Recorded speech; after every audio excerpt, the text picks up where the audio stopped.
Good afternoon, Excellencies, distinguished guests, ladies and gentlemen. Welcome back to the Habibie Center's International Seminar. Please allow me to inform you that we shall head to our second sessions of today's international seminar.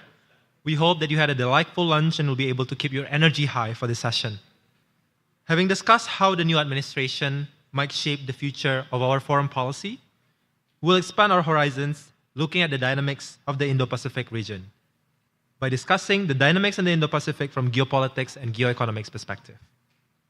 Before we proceed, I would like to remind you that you can access our edited volume by scanning the QR code that will be displayed on the screen real soon, and at the Habibie Center's banners located throughout the venue.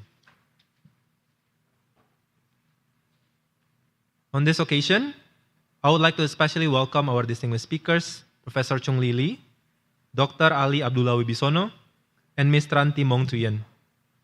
Before we proceed our discussion, I would like to welcome our moderator for the second session, Dr. Sofwan Albana. Dr. Sofwan is an Associate Fellow at the Habibie Center and Associate Professor at the University of Indonesia. We also like to introduce our discussant for the session, Dr. Klaus Henrik Radityo. Now, allow me to invite our moderator, Dr. Sofwan Albana, to the stage. Dr. Sofwan, the stage is yours.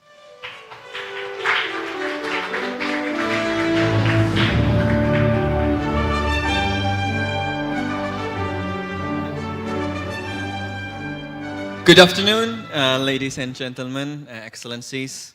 It's a great honor for me to be here in this very important event. We are going to have the launch of an edited volume, Dynamics in the Indo-Pacific from Geopolitics and Geoeconomics perspective.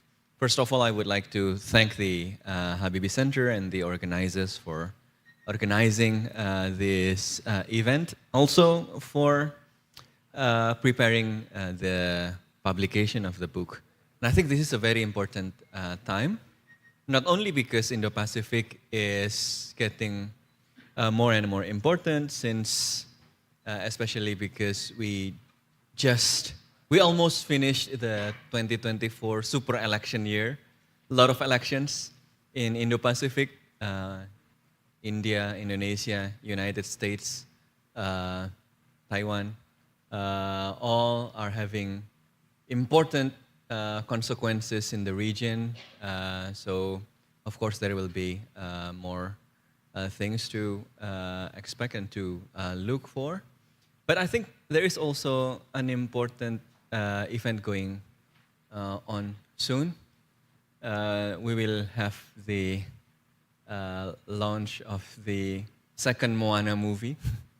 Yeah, because I think this is just an illustration. The first Moana movie took the background of the long pause, the period where people in the Pacific Oceans stopped going to these islands because of some still unexplained things.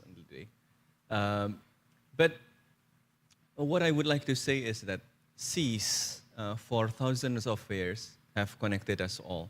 In the Moana movie, the people in the Pacific Islands came from Taiwan through Southeast Asia, and then they spread into the Pacific Islands. Another version of the distribution of these Pacific Islands people say that many of them also coming from the eastern part of Indonesia.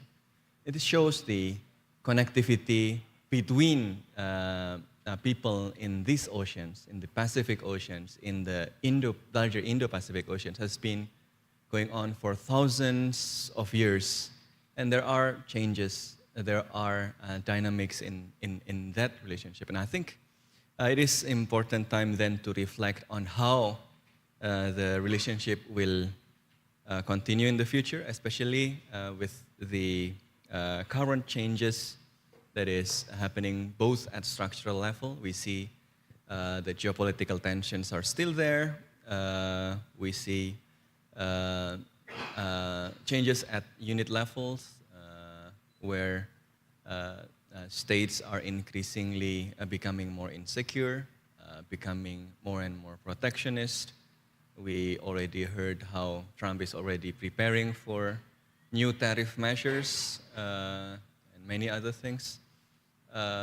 We also see changes at individual levels of the level of leaders. So what will happen? I think the articles in the book will provide you very important answers for that. So to explore that further, I would like to invite the speakers, which are also the authors of the edited volume of the book. First, I would like to invite Professor Chung-Lee Lee. Let us give a big round of applause.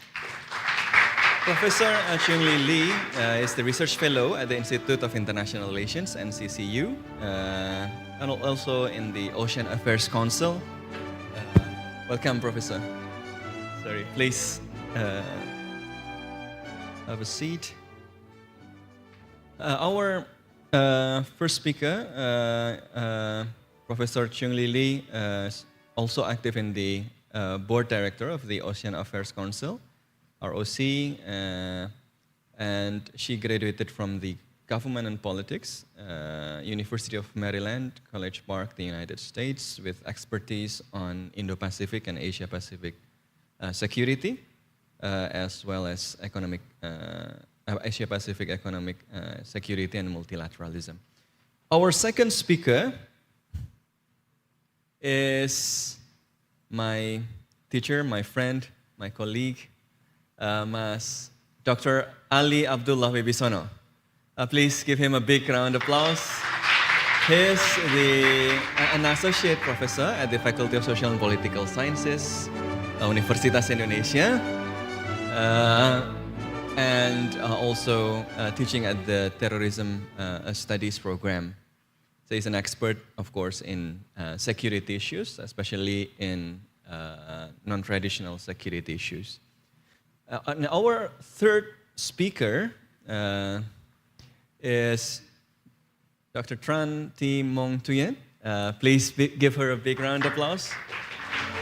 Yeah, she is the young leader at the Pacific Forum, Hawaii.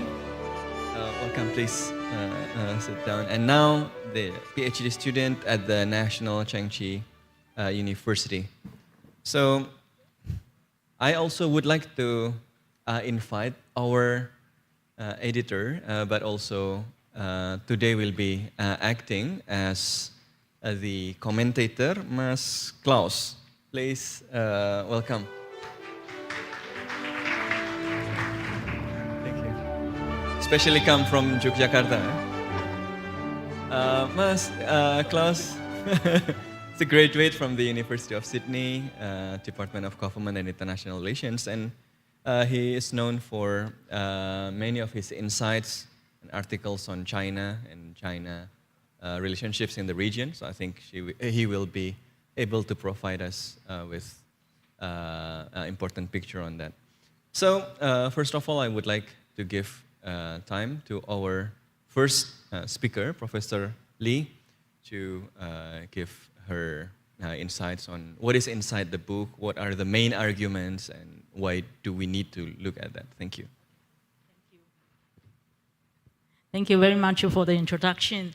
I would like to congratulate Habibie Center for such a great initiative to have this book.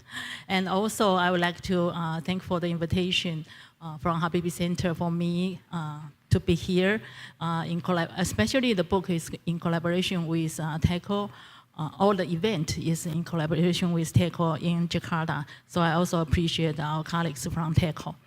Okay, so today my topic is new trend of defense cooperation under the U.S. Indo-Pacific strategy. And I specifically wanted to focus on combined military exercises. Okay, so yes, I got it. So when I received the notice about this book project, I'm thinking about what kind of the topic I would like to have and what kind of the change I feel the most different under this new dynamic Indo-Pacific dynamics. I feel that I found there is a proliferation of defense cooperation, especially combined military exercise in the region. That's why I select this topic and make this paper here. Okay, so I wanted to present some very concrete and okay. Oh, wow, so fast. Okay, we want to talk about new trend, not conclusion yet. Very quickly. Yeah, very quickly. Okay, So I wanted to just highlight 3 points from my chapter here. The first thing I wanted to say is the observation I see since the notion of integrated deterrence was manifested in several U.S. security-related documents in 2022. That's the year in Biden's administration, they published their national security strategy, national defense strategy, and the Indo-Pacific strategy. And since then, the combined military exercise in Indo-Pacific region have proliferated into a very different style from the hard and spoke architecture we are familiar with, become a lattice-like structure that consists of multi-layer networks with overlapping participating allies and partners here. So that's the thing, the phenomena I've observed. And then I wanted to, the next point I wanted to say is, so while conducting all this bilateral combined military exercise, it actually not just reinforced the comeback, credible military continue to be the foundation of deterrence, but also strengthened network of alliance and partnership, actually presented a united front against China. So like in the morning session, we also hear the speakers talk about everything, the dynamics, and actually is to contain China. So through the combined military exercise, we actually see a structure and kind of reinforced the foundation of deterrence to build a united front against China here. And that, of course, reinforced the credibility of deterrence here. And then next thing is more theoretical part. When we talk about deterrence, we have something in mind already. But this integrated deterrence approach actually suggests a conceptual shift of deterrence. Originally as a measure of war prevention, but now it's toward more collective preparedness for resilience against the strategic vulnerability and aggressive expansion. I don't want to specifically focus on certain country, but that's the theoretical implications we are going to look at. So this is the summary of my paper. Then next, I wanted to go by one. In the chapter, there are 4 parts. The first part, of course, I have to define and let the readers know what's the definition of integrated deterrence approach here. The second part, I was summarize some of the features of this recent development in the combined military exercise. And the third part, of course, I provide my analysis, especially pinned on the concept of deterrence. And the fourth part, of course, we review whether there are some challenge or difficulties for this kind of deterrence to work. So this is some of the summaries about this concept. Actually, all of them are, before the document published in 2022, the idea was flow everywhere. But I just wanted to pin down the definitions suggested in those 3 official documents. So to sum up, it's like it's a whole of government approach. It's whole of alliance and partnership approach. Whole of government means that although it's from defense strategy, but it's not just for defense or military side. It's integration across military and non-military domains, and also emphasize all instruments of U.S. government to support this integrated deterrence approach. And more importantly, because the idea was actually initiated in Trump administration already, but now is also adopted in Biden administration. But the difference is the integration of all the alliances and partnership here. So it's not just the U.S. within U.S. Defense Department or within U.S. government itself, but also expand to other countries, especially the term alliances and partners here. And the purpose is actually to safeguard U.S. global interests. I want to emphasize this is the definition from their national security strategy. So it's not just focused on Indo-Pacific. So the target is not just China, but also Russia.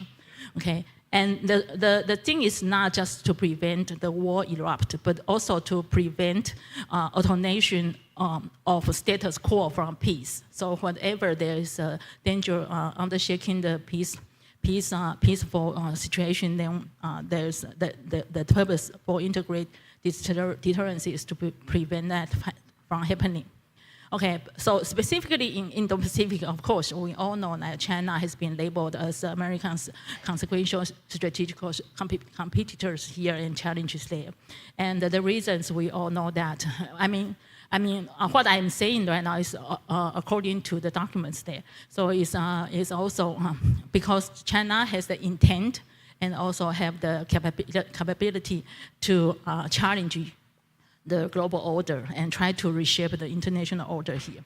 And of course, we know that in the process, there's a China dream and they are over a lot of overlapping. This is something we have discussed in the morning as well. So overlapping territorial disputes here, and also those are the potential flash points for military confrontation here. But more importantly, in this paper, I also wanted to emphasize that the gray zone operations become another challenge for all of us here.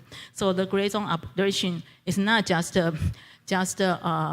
irritation or assaults, but more like create a lot of security anxiety and security vulnerabilities in the region. Okay, and that's also a very important reason for this integrated deterrence to work.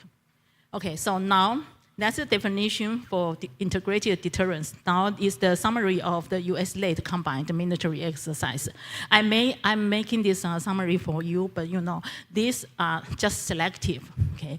The cases covered in my paper are selective. In other words, there are more. Okay, because the Habibie Center said that only 5,000 words. So I cannot spend too much. But you know, to manage that, these are key features I feel, okay? So the first thing is, of course, the hard and spoke architecture is still important. So the first thing is to enhance U.S. relations, in defense relations, and with the original U.S. alliance. Okay, there are several things I list in the paper. And then the alliance, among alliance themselves also enhanced their defense cooperations. I also give some example in the paper. The second feature I wanted to mention here is a lot of military exercise, combined military exercise, okay? Used to be bilateral, but now move toward unilateral, and in 2004, even more, okay? Some people call it plurilateral, but you know, it's a multilateral. It's more than 3 or 4, it's more, 10. More than 10, okay? So I also list some of the examples in my paper there. Then the third thing is those sites, combined military, or sites of combined military exercise no longer limited to those near Guam or near Pacific wider regions there, but go to directly to the potential hotspot there, okay, hot point there. So like South China Sea and East South China Sea. So the phenomena lead us to see a thing there that is collective strategic presence in those contested water, okay. If we don't want to say overlapping or disputed area in the international law term, but it's definitely contested water there, okay. So that's the 3 key features I wanted to highlight in the paper. Then is the analysis part. Very sensitive here. Okay, so the next part is, of course, the paper started from integrated deterrence. So it's a concept, it's an idea of deterrence. And I think most of you here understand the idea of deterrence. Okay, so, but this paper also wanted to bring the attention to deterrence for gray zone assaults, okay, against the gray zone assaults. Okay, so in general, this deterrence is very simple. If you put the cost bigger than the benefits, then you kind of warning the adversary that don't take the action, okay, because you will lose something. Okay, so that's the word deterrence. But you know, as integrated deterrence, that's as I said at the very beginning, the definition is integration. Okay, the key part is integration. So that means just not just deterrence itself, but sum up. There's a sum up effects there. Okay, And then with this sum up effects, what's the role of combined military exercise here? So in the old time, we talk about collective deterrence. Okay, so of course it's to enhance or reinforce the combat capabilities, especially if that's the U.S. led, is to reinforce, multiply U.S. combat forces. Okay, or in the Cold War period, you have the combined military exercise, but actually that's to create more scenarios and you find out the weakness to improve. That's the function of combined military exercise, to increase the interoperability there. Okay, so that's the old thing. But now, as I mentioned and emphasized again and again, is integrated deterrence, including your allies and partners. So, so the thing is not just the combat forces itself, but the intent. Intent means that, because I also mentioned that China's gray zone operations in the region has already caused common security anxiety and security vulnerability for allies and partners of the U.S. And then that's why they have the common strategic interest that enhance their intent to cooperate. And the capability is not just to kind of enhance your military power in war fighting or to prevent the war, but extended to the joint or collective preparedness for against the gray zone assaults. Okay, and also the extension is no longer just the treaty alliance, but extended to other and also extra-regional countries as well. Okay, if you have the chance to look at the paper, you can see that UK, France, they also joined the military drills as well. Okay. So this is kind of challenging the original idea of deterrence by punishment, right? By punishment means that you will impose an acceptable cost to your enemy, and they will stop their the actions there.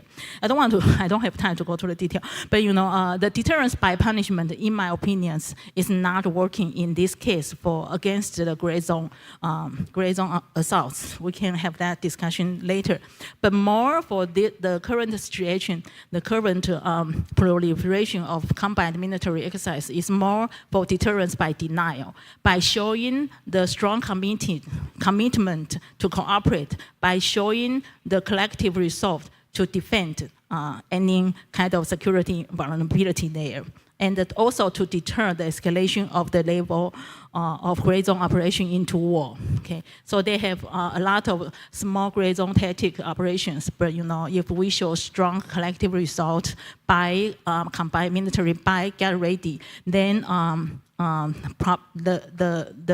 the chance for China to surpass that level of gray zone operation into a war will be less. Okay. And then most important part is deterrence by resilience. So when you have this deterrence by denial, you tell your adversary that don't do that. But you know, who cares if I disrupt your capability and you don't have the capability to bounce back, then you are nothing. Your threat or your deterrence is not credible here. So the resilience is very important. So it's kind of, we have to be well prepared to fight through the difficulties and through the tensions here. Okay, and also to recover quickly from disruptions here. Okay, and recently they also have this national weapon supply chain strategy or something to have production of weapons in all the alliance and partners there. Okay. Okay, so the last one, I have 30 seconds left. These are the few things I wanted to think further. Yeah. Okay. Think further. Okay, so people think about the whole alliance and the partnership approach, right? As I said at the very beginning of the definition here. Then we will ask us how many is enough, right? So these layers, you know, layers, many layers. You will ask how many layers is enough here. Okay, but the next one I wanted to say is, as a scholar in international relations, of course, we think about the theoretical implications here. So the political-based paradigms. So we know that U.S. Defense and military capacity is far bigger than other alliances. And then, so we have the assumption that the alliance will follow U.S. lead. But this is only expand the followers, but not the betrayer or lukewarm responders. And in my paper, I gave some examples here. And then also, strategic calculation of individual alliance and our partners are different, right? So there's also have to be considered that. Please read the chapter. Okay, and then the third thing is Taiwan. Taiwan is it's so-called the summary in the first island chain, but you know it's a missing part in all the picture here. And then it's invisible but very indispensable here. So that's Taiwan also has to be considered there. And then strategic communication. Of course, we have a lot of proliferations, and also my reviewers told me that I have to think about security dilemma. So get a response from China also possible, right? So, so the communication is very important. So far, the reason for this development, of course, is to keep the free and open Indo-Pacific region. So, but this signal probably has to be more effective delivered to China there, okay? And then, of course, the study will never end. So the next two things will be my next things to observe and write down. The first thing is China-led military drill in the region, okay? We know that there are a lot, just within the different context, different thoughts, okay? And then when we talk about gray zone operations, actually the actor is Coast Guard there, okay? I mean from China, or the maritime militia there. So we have to think about how to use Coast Guard, use gray zone tactic to against the gray zone operations here. Okay, I end. Thank you. Thank you very much, Professor Lee. I think your contribution highlights very comprehensively the very important trend in the region. Of course, one of the main issue in Indo-Pacific is the great power rivalry and the repercussions to the interstate relations in the region. And you highlight a very important trend in that, which is the combined military exercises, and look at how we can look at it using the integrated deterrence concept. I think a lot of things we can still look from this article. So you can check the chapter by Professor Lee. It's on the third chapter of the book. And you have questions for Professor Lee. We will have the Q&A session later. I have a few questions, but I'll keep it for later, because we are going from the great power rivalry and the traditional security issues to something which is also important, security issue, but usually seen as the non-traditional part of it, but I think it is traditionally also important. So, Mas Ali, Dr. Ali Abdullah Wibisono will be speaking on his chapter, and this is on the geopolitics of cyber security. Dr. Ali, please. Yes, you can use the podium. Thank you.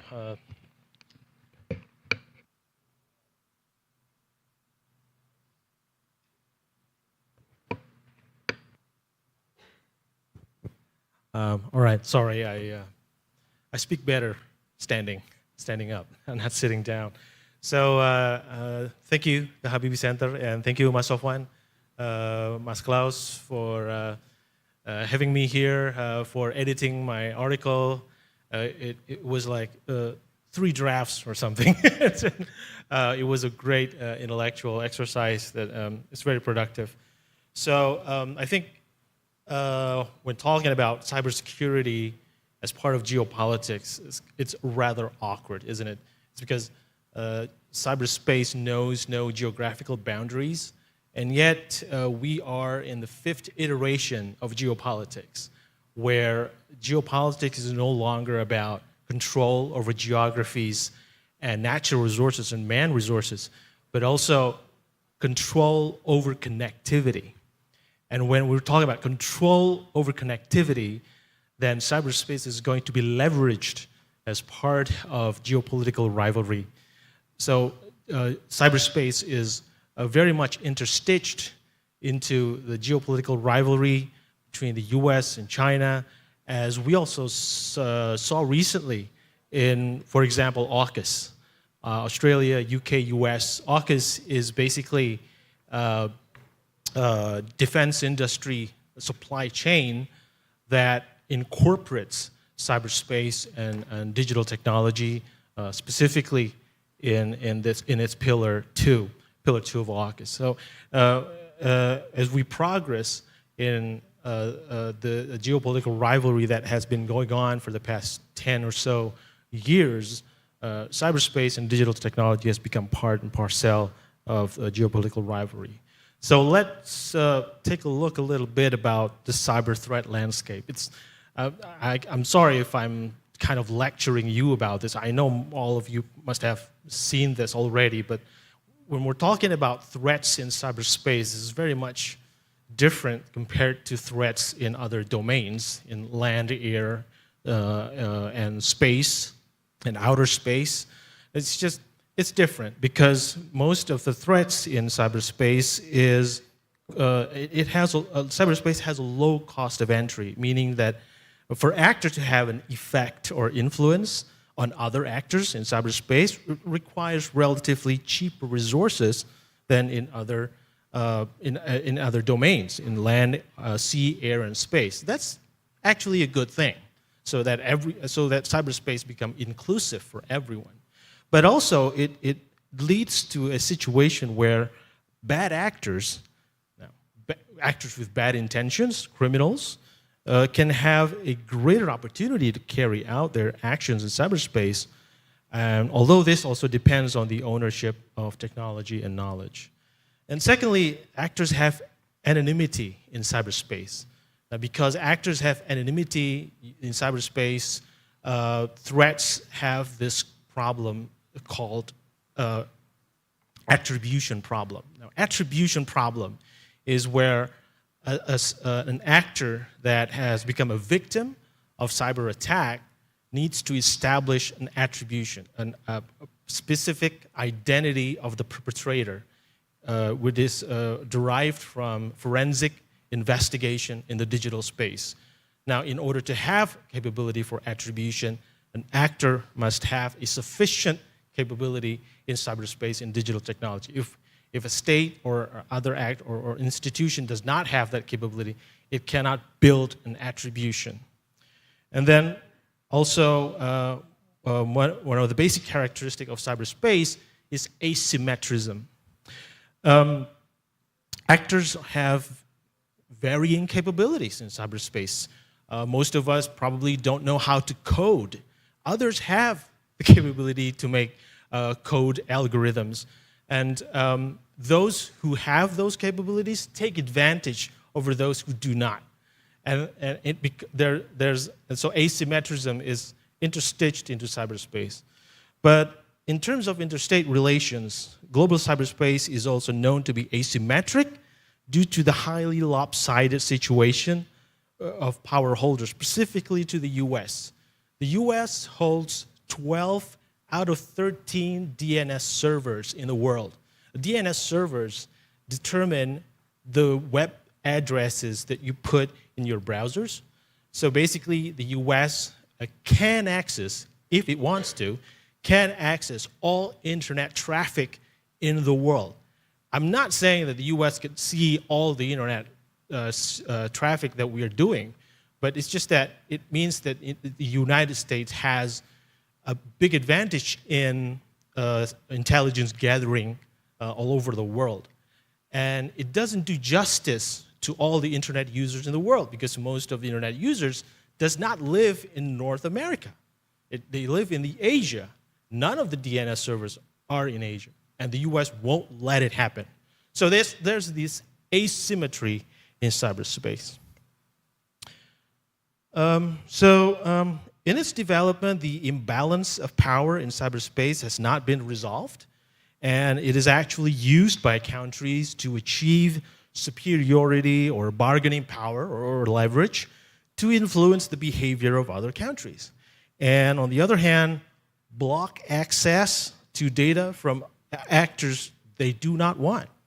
So that the world witnessed what is called the splinternet, namely the fragmented condition of countries in the world in treating data access and applications that can operate on the internet network that in their respective jurisdictions. So yeah, it's basically if you go to China, you can't operate Google or Facebook or any other application. They have their own applications for that. But they also come up with their own digital standards. So the government has more control over those digital technologies. But not just that, these splinternet also create different priorities in cybersecurity.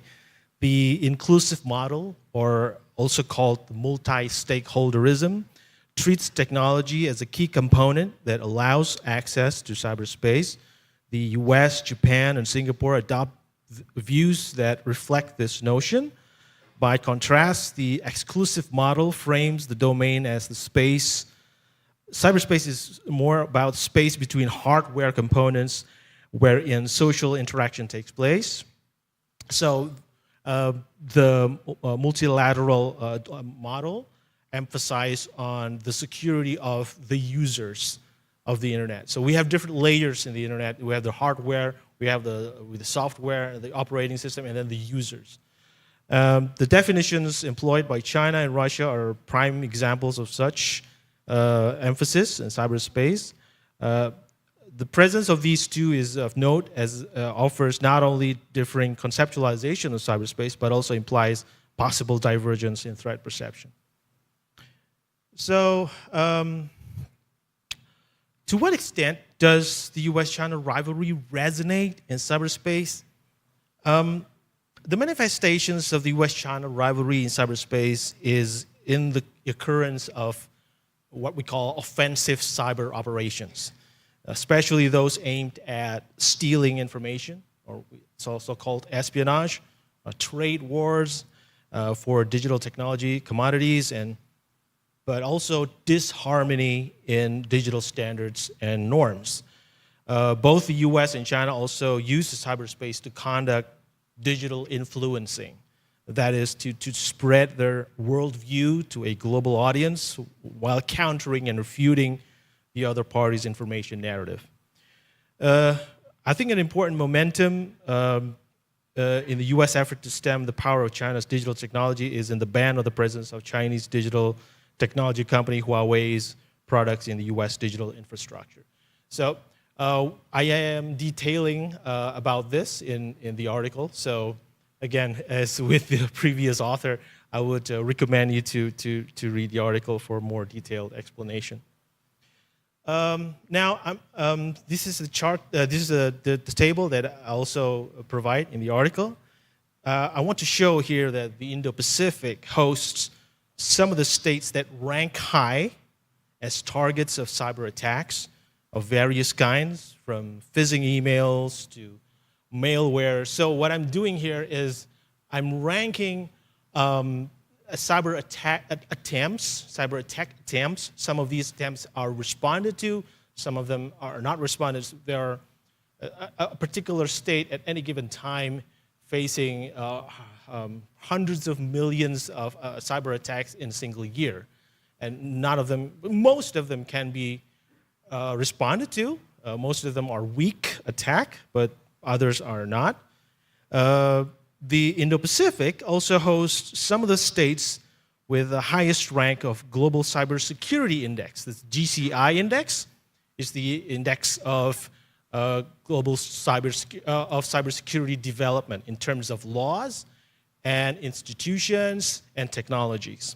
It is provided by the ITU, International Telecommunications Union, in the UN. Now, so what I'm trying to show here is that the higher you get in the GCI index, the attempts at cyber attacks against your country also gets higher. It also gets higher. So a highest global cybersecurity index suggests a high connectivity of internet and high profit turnout of the digital economy. So as your economy, digital economy grows, you invest more in cybersecurity, but attempts at breaching your firewall will also increase. So it's not going to be rainbows and or unicorns when you have a good cybersecurity policy, because more attempts will be looking at trying to breach your cybersecurity. But also, on the other hand, I think cyber diplomacy activism in Indo-Pacific also helps strengthen cyber resilience. So we are also looking at states that are leading in terms of cyber diplomacy in Indo-Pacific. And then I'm trying to show you the Southeast Asian cyber insecurity. I suppose the US-China rivalry in the economic political sector of digital technology is reflected in the cyberspace governance in Southeast Asian countries. So in the first camp are countries that support multi-stakeholderism, and the second camp, multilateralism model of governance. Again, you can see this for detail in the article. But I want to show here is that the differing approaches in cyber governance seems to contribute to differing pace of cybersecurity development. Singapore and Malaysia leading the way here, and while the majority of ASEAN, followed by far behind by Indonesia, Vietnam, and others. And so, due to this discrepancy, there is a minimum level of cooperation in tackling cybercrime in Southeast Asia. The majority of ASEAN countries do not yet have a major commitment to participate in the development of global cybersecurity forums. Only the Philippines is recorded to having signed an anti-cybercrime convention, namely the Budapest Convention. And so, as a result, Interpol ranks ransomware as the most significant threat in Southeast Asia, proliferating at an unprecedented rate due to its low cost of entry and affordability for hackers to execute. All right, then I'm showing you here the cybersecurity policy instruments in Southeast Asia. Probably some of the letters are too small and have not been translated yet. But what I'm trying to show you is that cybersecurity instruments of Southeast Asian states vary from one to another.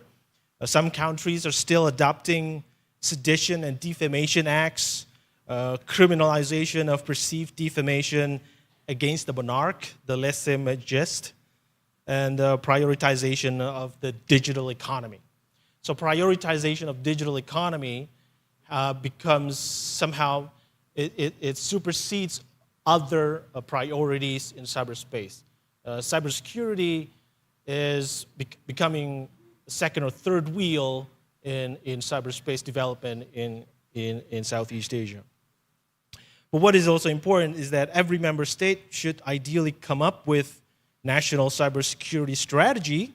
It is important to maintaining cyber diplomatic relations between member states. It will be difficult to conduct cyber diplomacy without knowing the intention of one's dialogue partner. So every country in Southeast Asia has national cybersecurity strategy document except Cambodia, Myanmar, Laos, and Brunei. So Indonesia being the most recent one with a Perpres, presidential regulation, which is not at the highest rank of law in Indonesia, but that's the best we have so far. And then probably I'm going to show you norms for responsible state in cyberspace, and we all have read this probably. This is a part of the UNGGE report in 2015 outlining 11 norms for responsible state behavior in cyberspace. But what I want to show you here is that we can see that none of these norms reject the use of force in cyberspace entirely. Rather, they reject the use of force against cybersecurity emergency response teams, CSIRTs, critical and civilian infrastructure. So there's a loophole here which is maintained to facilitate the conduct of the use of force in cyberspace and therefore weaponization of digital tech in cyberspace against adversaries. So cyberspace will remain competitive for the foreseeable future. The UNGGE evolution also shows that there is an incomplete global cyber norms. The US, as the sponsor of the post-2017 UNGGE, had an interest in including cyber crime, but China and Russia also put importance for cyber crime, but they prioritize the authority of the state to respond cyber crime instead of delegating it to a supra-state authority.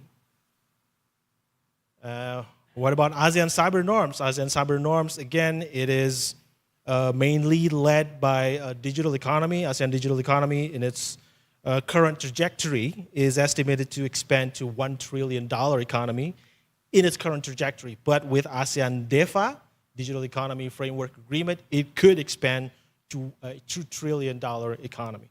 So in conclusion, I think that Southeast Asia's cybersecurity is inseparable from the geopolitical competition between major powers outperforming each other in cyberspace. In order to create an effective hedging, I suppose, or safe distancing against the impact of US-China rivalry, the ASEAN cybersecurity architecture needs to reduce the digital divide between themselves in the region, encourage member countries to formulate national cybersecurity strategy openly and periodically, and encourage capacity development by sharing best practices in early detection of cyber attacks and building resilience in cyberspace. I will stop there. Thank you very much.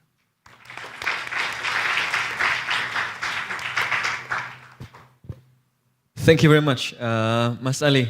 Very comprehensive and I think a sharp assessment on the state of cyber security, which apparently is not separated from what is actually happening in the traditional sense of security. It's, as you mentioned, it is inseparable from the geopolitics, including the great power rivalry, but also from maybe everyday life of people also, right? I mean, a few days ago, we got a huge report on how a lot of Indonesian food was found in southern part of Cambodia. And there was apparently connected to what the journalists found as the location where online gambling mechanisms are managed. And I mean, it was interesting because you see pecel lele and warung padang in like Cambodian remote city. So this is how the digital and the real world actually connects and entangled, not always in a neat manner, not always in a good manner, but sometimes pose a lot of problems and dangers. And thank you very much for that. And as for Professor Lee, I mean, if you want to look for more details, you can check on the article. Mas Ali's article, Mas Ali's chapter is on the chapter 8. What I really like about this book is that it looks at various different aspects of geopolitics and geoeconomics. And we start today with Professor Lee's very hard traditional security issues, then to Mas Ali, where we are looking at cybersecurity, relatively non-traditional, but apparently very much close also to the geopolitics. And then we are going to the geoeconomics part of it, which is actually also strongly connected to both geopolitics as well as to cybersecurity. We are going to talk about chip diplomacy and how Taiwan semiconductors innovations influences Southeast Asian relations. I would like to invite the author of the chapter and the speaker today, Ms. Tran Thi Mong Thuyen. Time is yours. Thank you. Yeah, good afternoon, everyone. It is my pleasure to be here and present on my chapter, The Chip Diplomacy, How Taiwan's Semiconductor Innovations Influence East-Southeast Asian Relations. The scope of the arm of my chapter is to explore the evolving dynamic between the Taiwan and Southeast Asian within the semiconductor industry and emphasizing the strategic, initiative, and collaboration facilitated by the Taiwan New Southern Policy. And this is the structure of my presentation, is also the structure of my chapter. The first one is about the introduction of Taiwan and Southeast Asian relations and the importance of semiconductor to Taiwan and the importance of Southeast Asia to Taiwan, and also see from the importance of semiconductor to Southeast Asian country. From that, we see that the potential of cooperation between Taiwan and Southeast Asia in semiconductor, and find out some challenges in the cooperation, and following by the conclusion. For the brief introduction of Taiwan and Southeast Asian relations, in 2023, the ASEAN emerged as the Taiwan's second largest trading partner and comprising of 50% of total trade, and while China remained the largest at 21.2% and the US at 14.3%. And approximately 40% of Taiwan's new investment have been channeled into Southeast Asia, with the top destination to Singapore, Vietnam, Indonesia, and Thailand. And the manufacturing constitutes the largest share of the Taiwanese FDI in the region, 38.2%. And it's reflecting a shift toward the high-tech manufacturing as the Taiwanese tech firms relocate operations to Southeast Asia. And Taiwan also increasingly become the destination for the migration worker from Southeast Asian countries, particularly Indonesia, Vietnam, Philippines, and Thailand. We already know that Taiwan is one of the leading semiconductor industry in the world, and to confirm also is a strategic in the semiconductor. And in May, the new president of Taiwan, William Lai, emphasized the importance of sectors like semiconductors, aiming to position Taiwan as a leading center for artificial intelligence. And Taiwan is willing to cooperate closely with the regional allies in advancing this technological initiative. And the Taiwan's strategic visions to establish itself as a key player in the global semiconductor industry and supply chain. And also see that Taiwan's position at the forefront of advanced semiconductor products is not only underscore its technological progress, but also the functional as robust tools of the soft diplomacy, or we can call like economic diplomacy, a role of the considerable importance given its unique diplomatic status. And how the Southeast Asian important to Taiwan. Today, Southeast Asian has emerged as a primary choice for Taiwanese relocations, thanks to its proximity to Taiwan and lower relocation costs for Taiwanese enterprises, and the long-standing trade relationship dating back to the 1990s. And the big Taiwanese tech companies such as Foxconn, Qantas, Computer, Wistron, UMC already ship their manufacturing also from China to Southeast Asian countries, for example, if Vietnam, and also invest in some Southeast Asian country.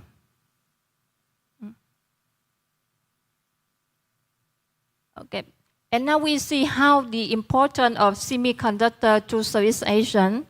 The Southeast Asian stand as the world's second largest semiconductor equipment exporter. It counts like 22.5% share of the global market. And Indonesia, as part of its Making Indonesia 4.0 strategy, has embarked on the semiconductor manufacturing. I know for the Making Indonesia 4.0, is to prepare the country for the fourth industrial revolution, and it's a focus more on the textile, chemical, and also electronic. This is not directly to the semiconductor, but the semiconductor can play the direct role in the digital transformation, and this will be complement for the golden vision of 2045 of Indonesia. And for the Philippines, and the Philippines also have the Philippine Economic Zone Authority offers the tax incentive, the duty exemptions, and the infrastructure support to attract the semiconductor company to its special economic zones. And Vietnam is also calling as one of the rising stars in the semiconductor in Southeast Asia. And Vietnam government plans to build 6 semiconductor fabrications and to become one of the major players in the semiconductor industry by 2050. Okay. And from that understanding, we will see what is the potential for Taiwan and Southeast Asian cooperation in semiconductor. As we know that for the semiconductor, now we need the high-skilled labor in the semiconductor industry.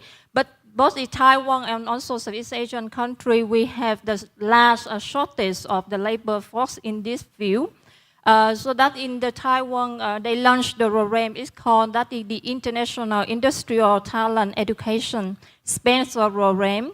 It calls the intense program, integrates the government, industry, and university to attract and train the international industrial talent for study in Taiwan in employment after the graduation in the semiconductor industry, or they also can go back to contribute for their country semiconductor industry. And for semiconductor industry, it needs the water, electricity, and also the natural resource to manufacture. But the Taiwan is just a small island, so it also faces the challenge in the securing raw material for manufacturing. And some of Southeast Asian countries have the large natural resource. For example, Vietnam. Then we have the second largest rare earth reserve in the world, just after China, and also have the 3,260 kilometers of coastal. It's very potential for renewable energy development, such as the solar energy or the wind energy. And for example, Indonesia, we already know in the morning session that it's very rich for the silica natural resource for the semiconductor that offers the vital resources. And also the potential cooperation in the resource and the development. That is Taiwan and Southeast Asian country can cooperate in the institution or the university to accelerate the Southeast Asian learning and innovation curve within the semiconductor sector. There are already some programs running, for example, that the US or the Taiwan government, they cooperate in the research and development with some top university in Vietnam. Those universities are the leading in the high-tech education. And for the semiconductor industry, it's also important to fill the gap of the infrastructure. And like the West and the Central Java already collaborate with the Taiwanese firms on the Kendo Industrial Park, and also have some international port to support for the logistics. And it's also similar to Vietnam, and Vietnamese government is building the Long Thanh International Airport. It's near to the Taiwanese Industrial Park to facilitate the logistics. And they aim to be more in the semiconductor park. When the Taiwan and Southeast Asian cooperate in the semiconductor, it also brings some benefit in the cost of competition, because Southeast Asian, they have the cheap labor costs and also the cheaper materials and the better logistics. Because from Southeast Asian country, we are not only say the sea route, also not say the land route border. So from one Southeast Asian country to another Southeast Asian country, maybe just 1 or 2 hours or 3 hours maximum. So it can addressing the challenge of the Taiwan is only the island operation. So from the cooperation in the economic aspect, so it's also have to to cooperate or foster more the people to be both Thai, because the Taiwan is mainly relies on the Southeast Asian labor for for low skill role, and there are some negative stereotype perception toward the Southeast Asian people. So rule the program like intense upskill worker for Taiwan semiconductor industry, so it can improving the perception and also the strengthen Taiwan Southeast Asian country Thai. This will be benefit for the cultural program, also build in the mutual trust, and it can further for the cultural event, and also for the tourism, etc. So from now we will find out some of the challenges in the semiconductor cooperation between Taiwan and Southeast Asian country. We have to see first the competition among the Southeast Asian country, because most of them now they want to become they want to secure or develop their position in the semiconductor industry. So they have their own strategy based on their own advantages. So you can see from the chart first is the spread of the semiconductor specialization across the region. For example, the Malaysia, Singapore good at the wafer fabrication, the backend manufacturing is that Malaysia, Philippines, Thailand, Vietnam, and Indonesia. So Vietnam is emerging as the semiconductor hub with the FDI incentive like the tax exemption, the zero duty, or also the priority in the land use for the semiconductor industry. And Malaysia refines its advanced industry, and Thailand targets the final production, such as the wafer design. And the Philippines embrace the assembling and testing. And the Indonesia priority the infrastructure, and in the Southeast Asian country, Singapore and Malaysia are leading in advanced capability compared to other Southeast Asian countries in semiconductor. When coming to the cooperation with Taiwan and Southeast Asia in the semiconductor, so also there are some the consideration domestically, because the Taiwan relocate the factory to Southeast Asia to stay competitive. But the transferring the sensitive technology is a challenge. So the Taiwan focuses research and development domestically to safeguard the semiconductor technology. But at the same time, the Southeast Asian country also concerned with the sustainable raw material use.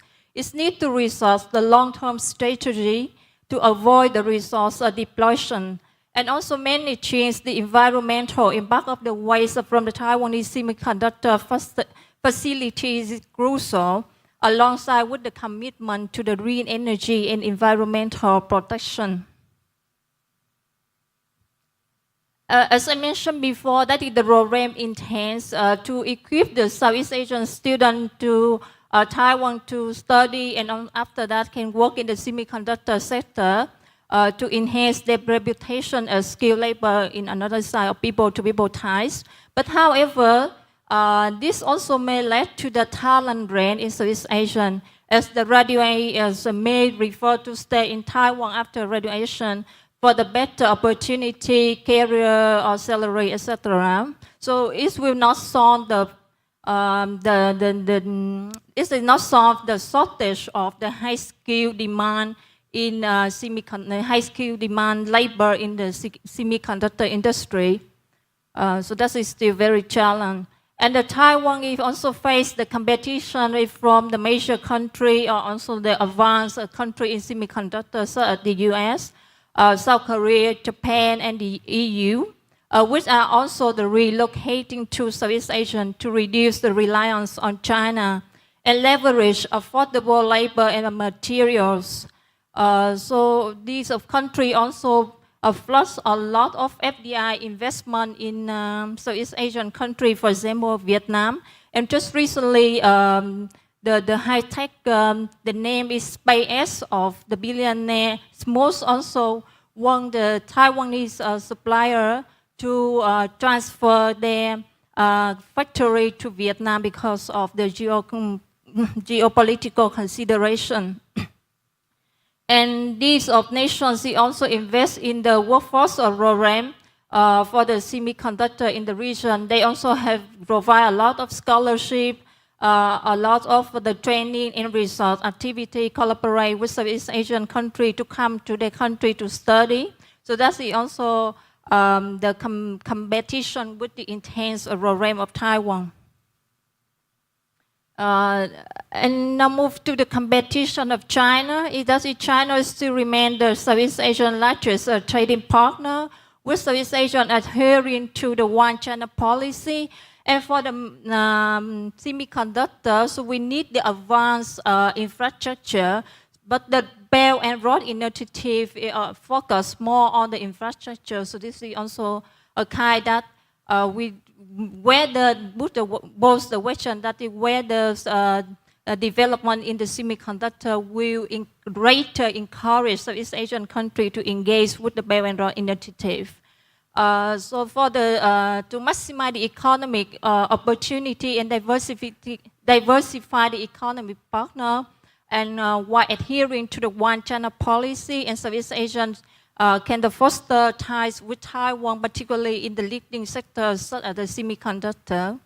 So it's like the consideration of navigator diplomatic in the complexity of Taiwan.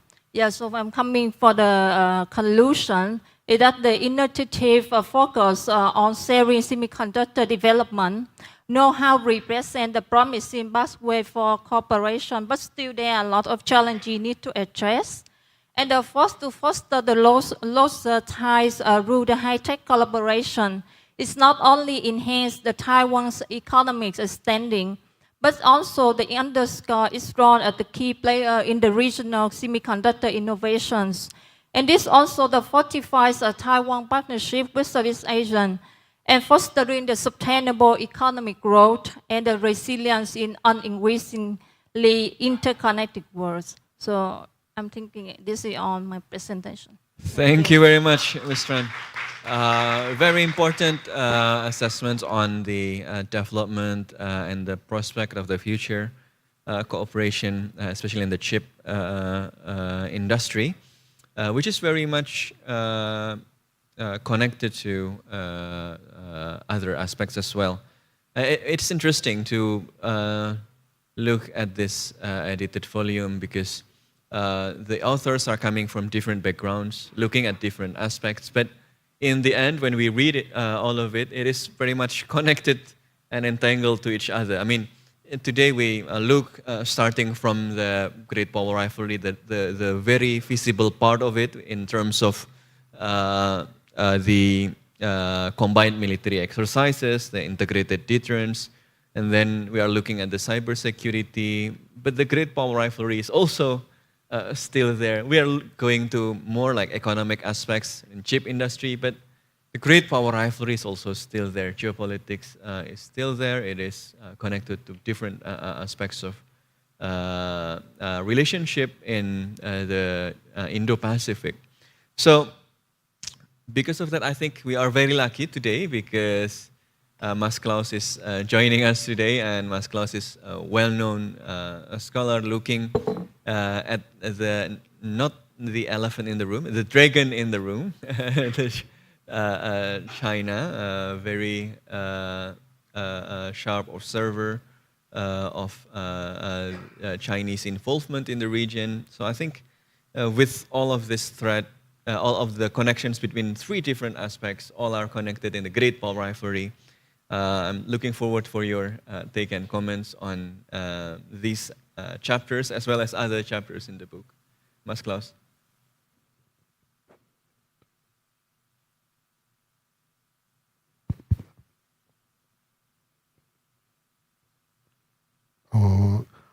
Okay, thank you, Mas Sofyan, for your very generous introduction.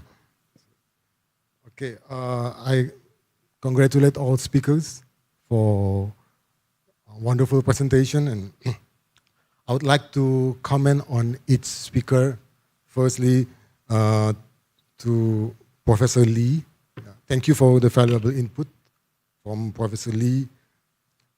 The free and open Indo-Pacific was first introduced by President Trump in late 2017. And it is challenging to reconcile the ideas of free and open Indo-Pacific, such as collective security through a network of regional allies and partners, alongside economic prosperity, with the America First vision. There was a lack of consistent adherence to US values and principles, including the administration's praise of authoritarian leaders such as Duterte and Kim Jong-un, as well as reluctance to critique human rights abuses. Additionally, President Trump's insistence that allies should pay the fair share was perplexing. He mentioned this to Taiwan as well. His absence from multilateral events such as East Asian Summit and ASEAN Summit suggested a disinterest in the region's priorities, which led partners to express frustration with US strategy. Trump appeared to prioritize advancing the US position vis-à-vis Beijing over the security interests of America's allies and partners. Notably, competition with China has become a central aspect, not just of US-China relations, but also of Trump's Indo-Pacific strategy. You also mentioned about a unified front against China in your presentation. However, interestingly, despite scholars' generally negative views on Trump's first term, particularly regarding his lack of engagement in Indo-Pacific, it is noteworthy that the intensity of US freedom of navigation operation in the South China Sea during his first term was higher compared to the Obama or maybe Biden administration. Moreover, it was Secretary of State Mike Pompeo who became the first to assure the Philippines that any armed attack on Philippine forces, aircraft, or public vessels in the South China Sea would invoke the 1951 US-Philippine Mutual Defense Treaty. Overall, Trump's commitment to the Indo-Pacific has been inconsistent and unpredictable, and I'm curious to see how Trump's Indo-Pacific strategy during his second term would differ from his first term. So I would love to have your take on this matter. Secondly, I thank Mas Ali for your very insightful presentation. I agree with your statement. Control over connectivity is also important, not only control over geography. I think you made a very good point. Your topic is often under-discussed in the public sphere, and I believe you have made a significant contribution. In your article, you highlighted the main challenges in cybersecurity governance in Southeast Asia, the ASEAN way, which prioritizes sovereignty and non-interventionism among member states, and the rivalry between major powers. I was wondering if ASEAN could promote the UN norms of responsible state behavior in cyberspace, or if it should establish its own norms for this domain. Let's say if ASEAN chose to develop its own norms, how would this differ from the UN norms? And additionally, what are your thoughts on involving China and the US as dialogue partners in creating cybersecurity norms for the Southeast Asia region? Secondly, since the nature of cybersecurity is transnational and cross boundaries. Maybe we can put this topic in the frame of non-traditional security. So I was thinking that cybersecurity that protect not only state security, but also individuals. The prevalence of information theft, online gambling, as mentioned by Mas Sofwan, has concerned Indonesian government and citizens alike. Not to mention that we have some Indonesian nationals being smuggled to work illegally in online scam industries in Cambodia, as well as other Southeast Asian countries. Maybe the ASEAN norms could include these issues. And the last but not least, Ms. Tran on chip diplomacy. I thank you for delivering an interesting and relevant, very relevant presentation on chip diplomacy. ASEAN is probably the most sensible choice for reducing risk of disruption in the semiconductor supply chain, especially amid US-China trade war and security issue in the Taiwan Strait. However, the ASEAN countries likely to benefit from the global semiconductor rivalry are primarily Singapore, Malaysia, and Vietnam. Ms. Tran is definitely pleased that the US has pledged $2 million in seed funding to Hanoi for establishing teaching labs and training courses related to semiconductor assembly, testing, and packaging. Vietnam has also benefited from vocational training courses under Taipei's new southbound policy. On the other hand, Indonesia is still lagging behind this area. Indonesia is, for your information, Indonesia is also US comprehensive strategic partner. But the US largest investment is mainly on decarbonization by ExxonMobil and Chevron. So despite having significant market potential and growing educated workforce, it seems we are not getting sufficient opportunities to develop in this cutting-edge technology.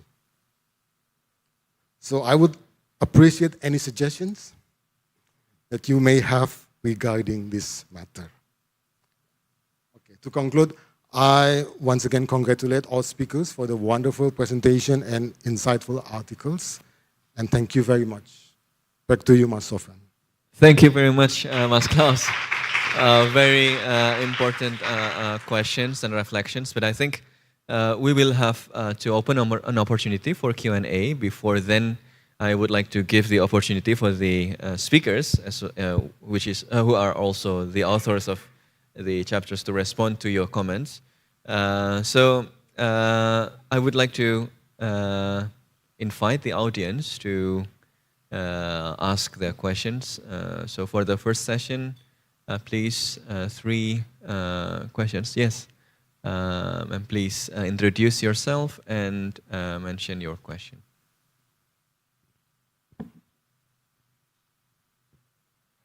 Okay, thank you for the opportunity. My name is Junior Trimasito from University of Defense, okay, Indonesia Defense University.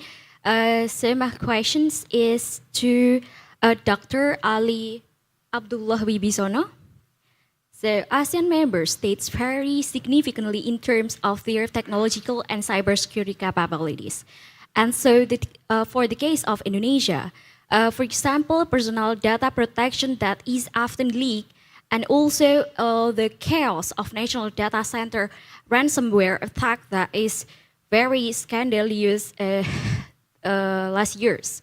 So how can global data security framework balance the need for robust cybersecurity with the geopolitical complexities and varying regulatory environments in the Indo-Pacific?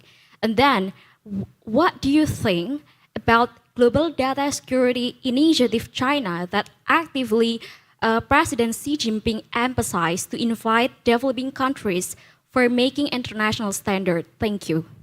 Thank you very much, Ms. Junior. Other question? Yes, please. Can we have the microphone? So that, yes, the microphone is coming to you. No worries.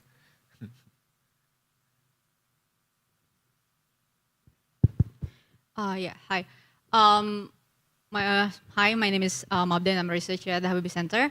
I have two questions. One is not to corner Mas Ali, but directed to Dr. Ali, and maybe second for all of the speakers. So I find your findings interesting and very comprehensive on how you try to lay out all of the initiatives and all of the policies that ASEAN member states have come up with, as well as what ASEAN has come up with, at least in the last 7, 6, 8 years with regards to digital and cyber issues. And I think one important point that you've made is the fact that ASEAN as a collective is very much divided in terms of like what they see as important and how they address cyber threats and how they form their cyber capabilities within their respective states.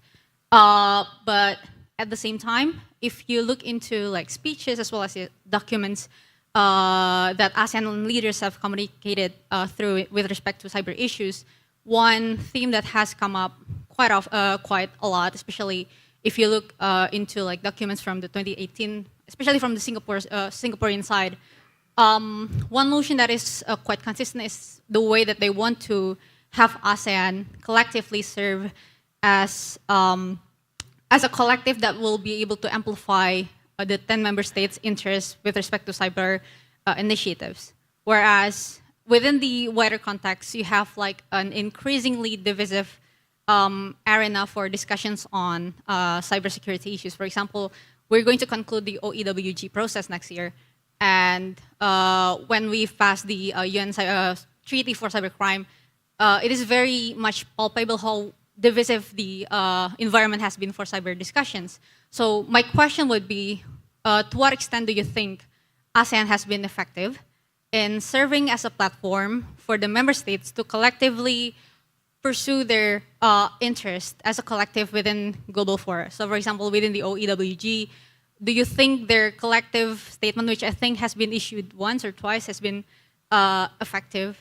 Or, and maybe as a reflection, as we are gearing towards revising the current cybersecurity cooperation strategy next year, what inputs do you think should be noted by the relevant stakeholders for next year?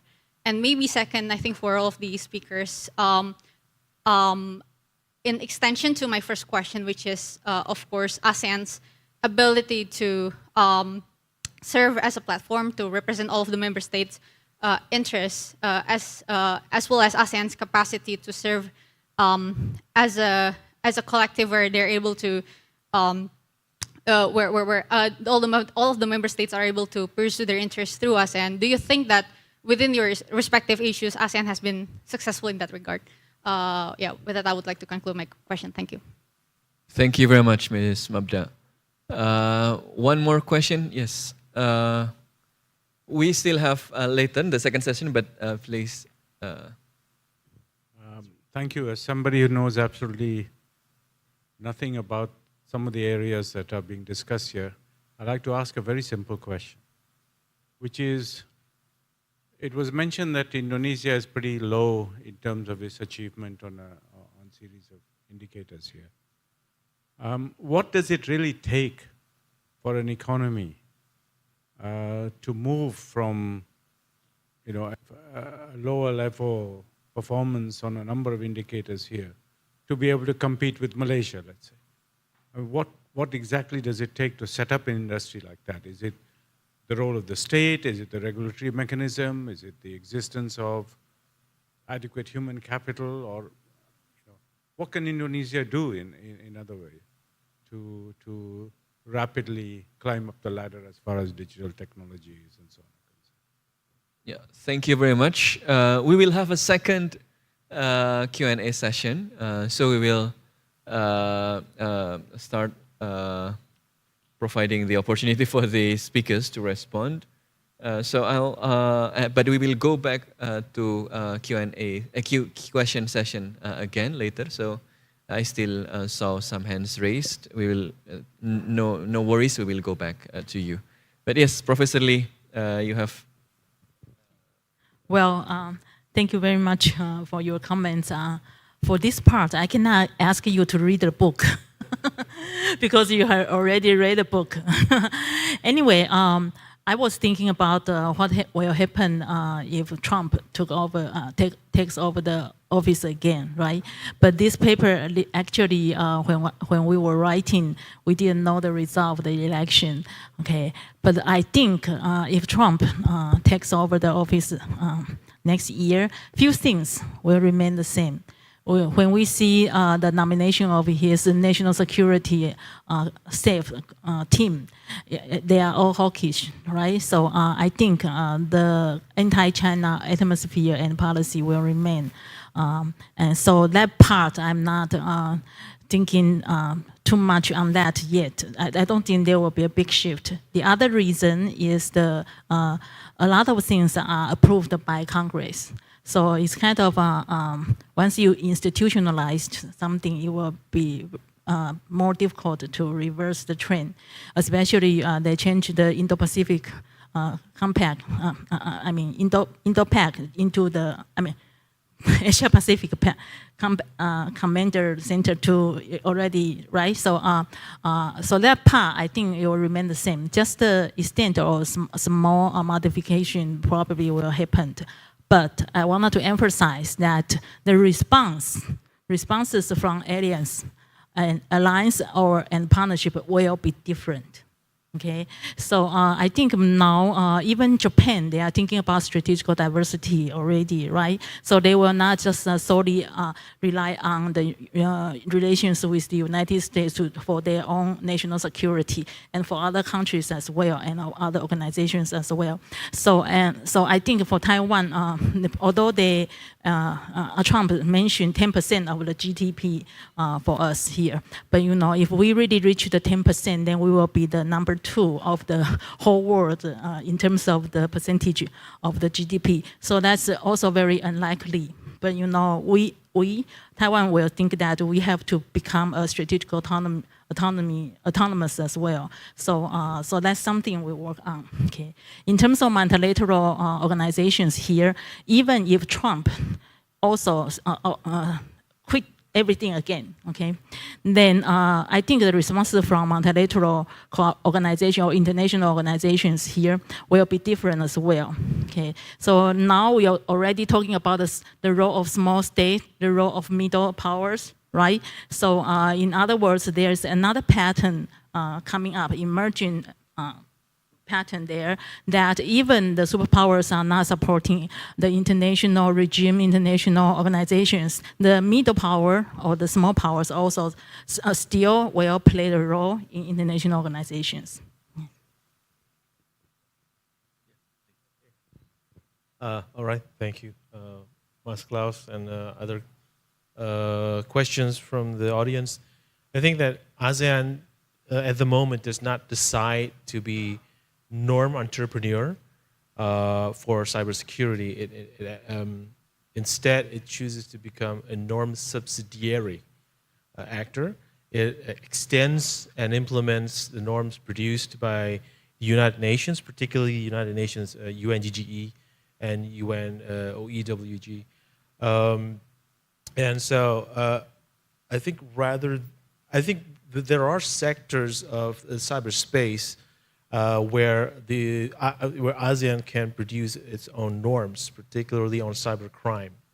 ASEAN has long history of producing norms on transnational crime, right? Since the late 90s, and we also have ASEAN Counterterrorism Convention. Those are pretty legally binding. I wouldn't say norms are basically non-binding. By definition, norms are non-binding. But for example, ACCT, Counterterrorism Convention, it's a norm that is produced in 7 years. It took 7 years for all the member states to sign up. And so it does require patience. And in the end, countries like Cambodia, for example, or Myanmar says, we don't have terrorists. So what we're going to do is that we're going to ratify something that says anti-money laundering, and in it there will be an actor called terrorist that is also regulated. So, so that could work. So really, it requires patience, and what worked for you and what wouldn't work for you is, lowest common denominator kind of thing. So something like that should be pursued for cybercrime, because it's important that countries in Southeast Asia can cooperate in tackling cybercrime, crimes that are committed due to the utilization of cyberspace and digital technology. Digital traces can be stored in servers located in different countries in Southeast Asia, and in order to track the perpetrators, the host state must open up their digital servers for investigation, and that if that cannot happen, cyber criminals are having quite a party in the region. So we have to tackle that situation. We have to find a way in order to cooperate. It's because what's becoming a hindrance here is that the differentiation between state and non-state actor in cyberspace is pretty blurry.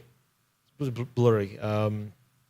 Cyberspace has been known to be utilized by proxies, non-state actors that are a facade for state involvement. But that's the gray zone area. The gray zone area. ASEAN must push to make this gray zone area becomes more as minimum as possible. I think that.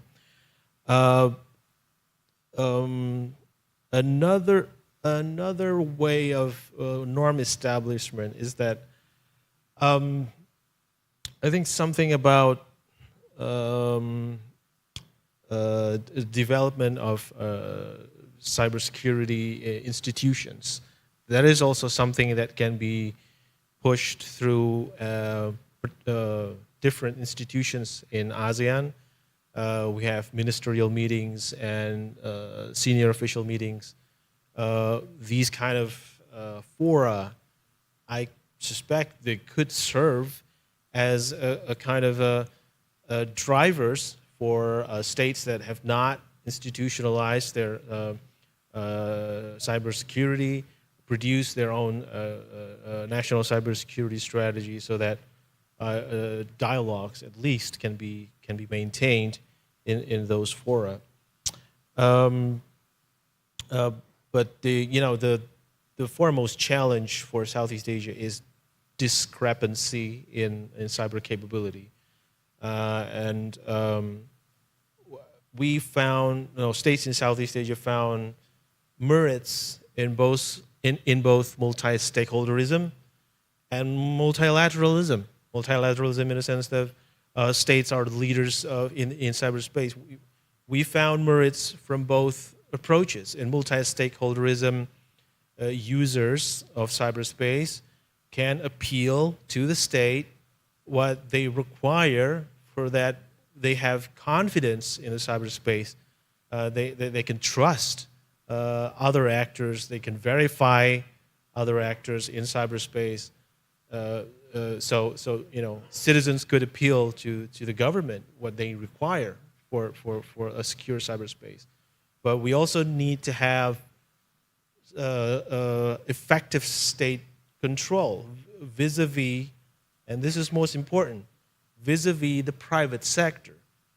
Because you see, cyberspace is 90% owned and run by the private sector. Cyberspace is 90% owned and run by the private sector. The money that the private sector have actually could control government's regulation. in cyberspace. This is ridiculous, but that's what's happened. That's what happened in Indonesia. That's what happened in Indonesia. So I think Mas Sofan is an expert in post-colonial approach in international relations. It fits perfectly because states are not always in control of their own regulation in cyberspace. It's controlled by Telkomsel, for example, because they have the capital required to run the cyberspace.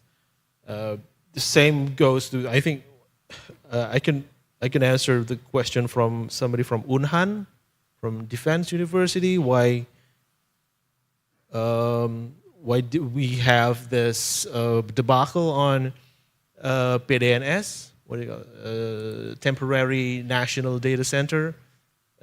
That's run by the private sector. The PDNS, the temporary national data center, is run by Telkomsel, subcontracted by Kominfo, and because there a lack of what do you call that awareness, they let in a malware clicked from a phishing email, right? I mean, that's the chronological that's how it happened. So really, governance, good governance in cyberspace is key. You know, where government as well as private sector, they have to have an effective communication with each other. In the long run, we also need to think about, for example, malignant activities in cyberspace, terrorist activities in cyberspace. Terrorists have completely migrated to the cyberspace, and we cannot do anything about this because terrorist activity in cyberspace is like any other people's activity in cyberspace. So, the government needs to have a better cooperation with the private sector, which actor they want to target.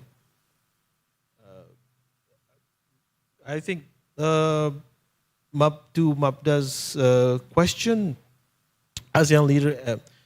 Sorry, but there's also a question about China's global security initiative, if I'm not mistaken. I've never heard something like this. China's utilization of cyberspace is for its economic development, for one. Number two is to defy parts of the liberal international order that it doesn't like. Yeah, so it utilizes cyberspace to counter forces from liberal international order that it doesn't like. So we're looking at high traffic of cyber attacks, particularly when dialogue on the code of conduct in South China Sea is taking place usually. So that, and number three, to protect the CCP. So whenever I hear China's global security initiative, what does it actually offer? I'm not particularly sure, because China's responsibility for global security is still developing, and it remains to be seen to what extent we can actually be part of it. Yeah, I think that we'll stop there. Too long. Oh, okay.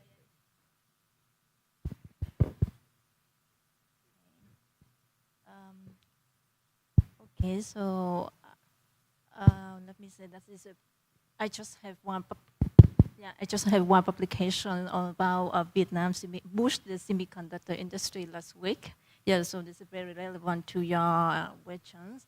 And I don't have the suggestion, but I want to talk more about the case of Vietnam, because currently it's considered like one of the most successful country to receive the shifting the manufacturing from China, from the trade war between China and the US. So I want to talk on that kind, and that's the example. And the first of all, Vietnam is successful in semiconductor, like the rising star in the semiconductor industry now, especially after the trade war. The GDP of Vietnam increasing to 7%, so that's quite high. I think the first of the reason is that because Vietnam is very near to China, so that the shipping from China to Vietnam is cheaper to ship to other Southeast Asian country, and also most of the China manufacturing industry located in near to the border of the north of Vietnam, so that also makes some more sense. And now in the Vietnamese government, they try to build a railway to connect that part of the industry in the northern part of Vietnam to China. So it will be well connected and boost for the logistics.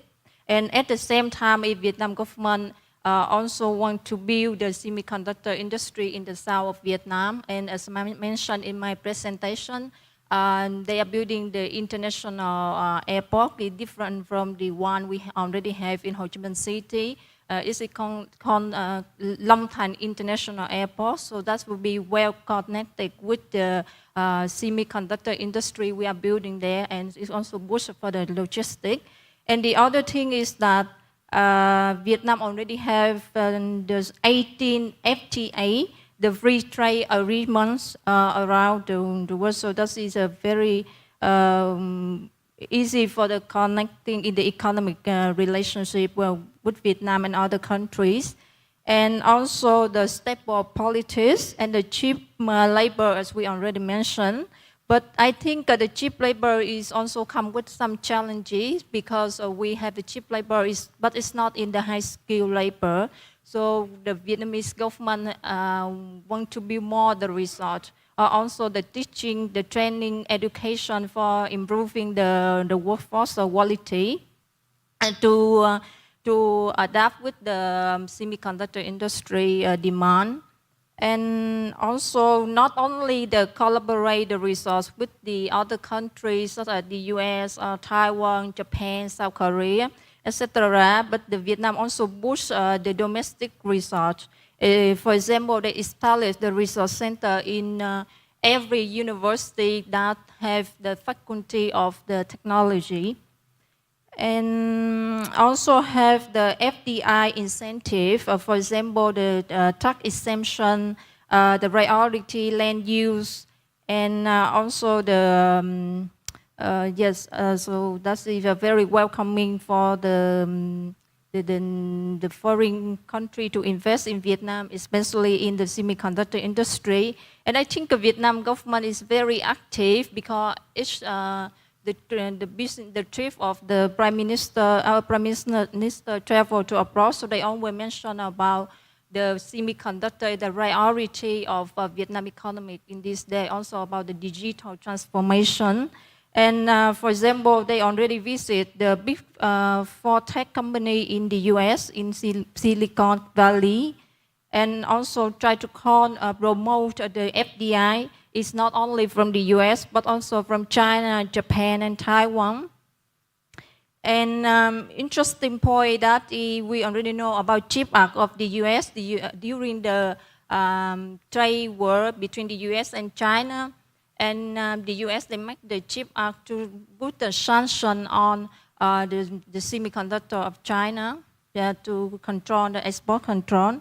So Vietnam is one of the 7 countries eligible to get the support from the CHIPS Act of the US. So that's very good for Vietnam. So we one of the 7. But we also facing the shortage of the labor, high skill in semiconductor. So for example, we had a strategy in 2030. We will have 50,000 of high skill labor export in the semiconductor, but currently we have only from 7 to 5,000. So it's a big gap, so we need to solve it in a short period of time. And also the infrastructure gap, the government one side they try to boost the logistics much more better, and also for the infrastructure, but it's also faced with the challenge in terms of the capital, so they are considered for that. And I think one of the good thing that the Vietnam government does for the semiconductor is that they have the planning. For example, they have the planning for the 2030 and for the planning to the 2050. So they have the long-term repair for us. So that I'm thinking from Vietnam side. Yeah. And do you want to have some how to say response to also to the question on how Indonesia can jumpstart the industry? How can Indonesia leap in the industrial level, in the economic level? Because there is also the question about, I mean, Indonesia was left behind in many aspects of the economy, including in the probably chip industry. Do you have any response to that particular?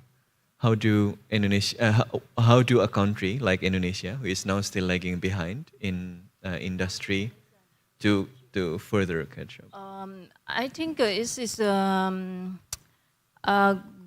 of good things starting for the Indonesia is that if Indonesia have the silica, the natural resource is very good for the semiconductor, but maybe you can start from that to develop or collaborate with others, a major country, when they have the advanced technology, so you can develop more in the semiconductor industry. But I'm thinking maybe the Indonesia also facing with the workforce in the semiconductor industry, so maybe we're starting by the education in that field, so it will be good. Yeah. Thank you very much. We are going to Mas Klaus and other speakers on the closing statement, but I have already promised one audience that I will provide her with the opportunity to ask questions. So please, yes, one last question, very short. Very short, yes, indeed. Thank you, Mas. My name is Fauzia Cempaka, and I'm a lecturer of asymmetric warfare of Indonesia Defense University, and I would like to direct my question to Professor Lee. As I've read your article quickly in the edited volume, Professor, you mentioned about the idea of integrated deterrence, which raised in US document since 2022. And it is interesting to see that China has also their own definition of integrated deterrence, dated back in 2013, which published in the Science Military Strategy book, published by PLA China. And the most recent dated on 2020. My questions are, do you also observe this integrated deterrence concept by China? And do you see any difference or similarities between two concepts, between the same concept between two countries? And also regarding the new deterrence trends through combined military exercise, how effective this trend has been to achieve the integrated deterrence objects? Thank you, Mas. Thank you very much. Very important question. And I would like to sneak one question from mine, really connected to that. Yeah, the concept of integrated deterrence. But how can that be integrated if, I mean, like, even the participants are also joining other military exercises and other defense like cooperation mechanisms? Like Indonesia joined cooperations with the United States, but also last, I think, few weeks ago with Russia for the first time in history, and will probably with China. So I mean, how could that be an integrated deterrence if the participants are like that? Yeah.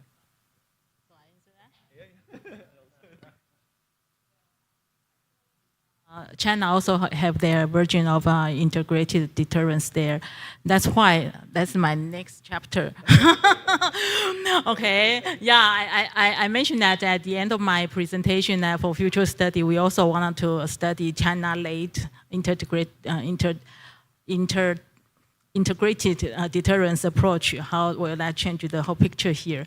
But I do want to put some footnote here that individual countries, of course, you have your strategical concerns calculations. That's also at the end of my chapter. I'm thinking about, of course, we wanna, from U.S. perspective, they want the more the better, right? And the more commitment, the stronger collective commitment to the better, right? But individual countries, you have your own strategical calculations, especially, for instance, Vietnam, they don't want to build alliance relations, especially to counter the third party, right? Third country. So it's very obvious all of us have the free and active policies here, right? So that's no problem. But I wanted to emphasize is that also read from all the policy communities, research community in the United States, when they talk about integrated deterrence approach, it's like federal governments. So every state have their own jurisdiction, have their own autonomy, but jointly they have a common strategic interest. That's the base for integrated deterrence. That doesn't mean that the individual states or individual countries cannot build their own different style of the security arrangements there. You also, because we are nearing the end of the session. Yeah. Oh, yeah. It's already? Thank you. So closing statement, right? Right. So cyberspace is a dual-use domain, dual-use instrument. It is used by the military as well as the civilians. It is a domain of competition as well as a domain of inclusiveness. It is very important that the civilian aspect of the cyberspace is kept peace and inclusive, and people are confident in using it for their to advance their lives. And it is inescapable that cyberspace is also integrated into the military domain to provide for integrated deterrence. And so it is all the more important that we establish clear rules of engagement, clear rules for the road for development of cyberspace in civilian aspect, for the economy. Yeah. Thank you. Any closing statement? So from my point of view, that I'm thinking that is maybe the ASEAN can come with the ecosystem in the semiconductor. So we have collaboration in among of the ASEAN country. Actually, this is not the new thing because in May 2024 of this year, in Malaysia already have the semicon ASEAN. So they have like 500 participants from different of Southeast Asian country, and they present the high-tech industry, and also to have run some workshop or the conference for the board to learn from each other. So I think we are not only to collaborate with outside with other partner from outside of Southeast Asian country, but maybe we also start to collaborate among of the Southeast Asian country, because each of Southeast Asian country have their own strength and advantages in the semiconductor, so then we can secure in the supply chain, and also for moving further in the economic development, especially in the context of the geopolitics become more complexity in our region. Yeah.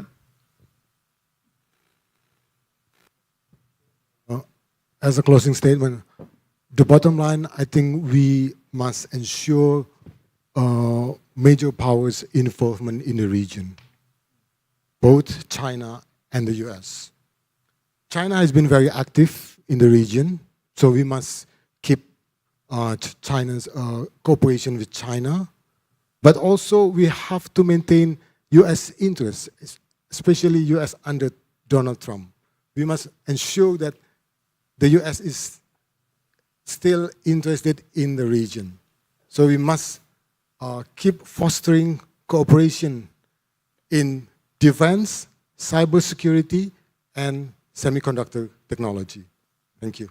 Thank you very much, Mas Klaus. I think that summarized pretty much the discussion today, that yes, the geopolitical reality is that we see the great power rivalry still there, and it affects various aspects of relationship in the region, from the hardest and the traditional military aspect to the cyber security to the economic aspects of it. So it's important to keep the great powers but in a manageable manner, and we take the initiative, take the leadership to ensure that the great power rivalry does not consume the region, but rather powering the region to be a more dynamic, productive, peaceful, and prosperous for us all. Thank you for joining us today, and let us congratulate the authors for the book and the Habibie Center. I return the control over the event to the MC. Thank you very much. Thank you to our speakers, Professor Chung Lee, Dr. Ali Abdullah Wibisono, and Ms. Tran Timong Tuyen, our moderator, Dr. Sofwan Albana, and our discussant, Dr. Klaus Hendrik Radityo, for the insightful discussion. Now for the speakers and moderator, also discussant, please make your way to the front of the stage. I invite Dr. Muhammad Hassan Ansori as the Executive Director to give them a token of appreciation from the Habibie Center.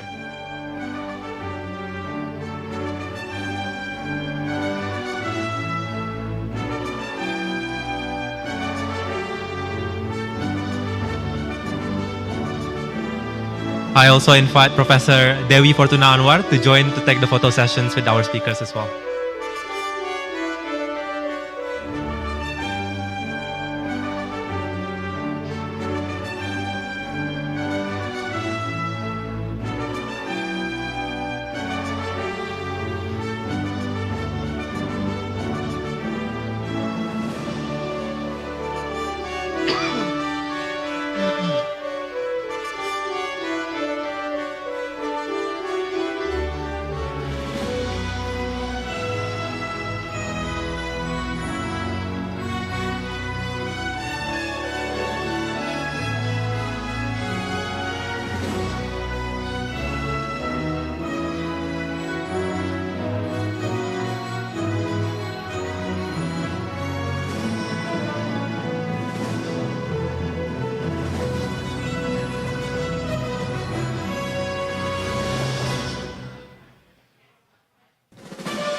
Kok dibuka langsung ini?